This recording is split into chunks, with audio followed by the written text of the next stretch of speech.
ఇన్నోమాటిక్స్ లో ఒక fixed curriculum ఉన్నప్పటికీ కూడా ఏదైతే అడ్వాన్స్మెంట్స్ మార్కెట్ నుండి వస్తుందో అవన్నీ ఇమ్మీడియట్ గా as and when needed we incorporate them. Vishwa గారు, ఒక రీల్ చూశాను. ఆ అమ్మాయి బీటెక్ లో ఏఐ 4 ఏళ్లు చేసింది. ఆ అమ్మాయి మళ్ళీ వచ్చి మీ దగ్గర జాయిన్ అయింది.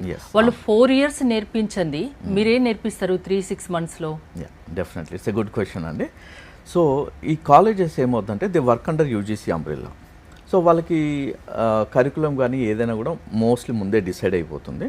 అండ్ ఎస్పెషల్లీ ఇప్పుడు డేటా సైన్స్ కానీ ఏఐ అనేది కొత్త టెక్నాలజీస్ కాబట్టి ఈవెన్ సరైన ఫ్యాకల్టీ కూడా చాలా వరకే కాలేజెస్లో లేదు.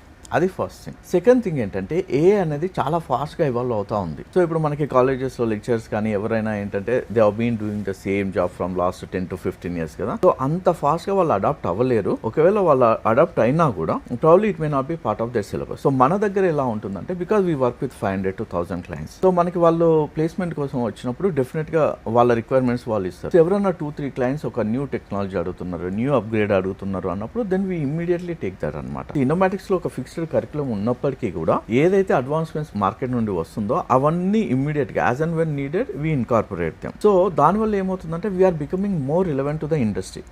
అదే ఇప్పుడు ఒక కాలేజ్ ఉందనుకోండి, సో వాళ్ళకి ఒక 10,000 20,000 పీపుల్ ఉంటారు, డిఫరెంట్ బ్రాంచెస్ ఉంటాయి, యూజీసీ గైడ్ లైన్స్ ఉంటాయి, ఏఐసిటీ గైడ్ లైన్స్ ఉంటాయి. సో ఈ అంత ఫ్రేమ్వర్క్ లో ఫ్లెక్సిబుల్గా ఆపరేట్ చేయడం అనేది వాళ్ళకి కూడా అంత ఈజీ కాకపోవచ్చు.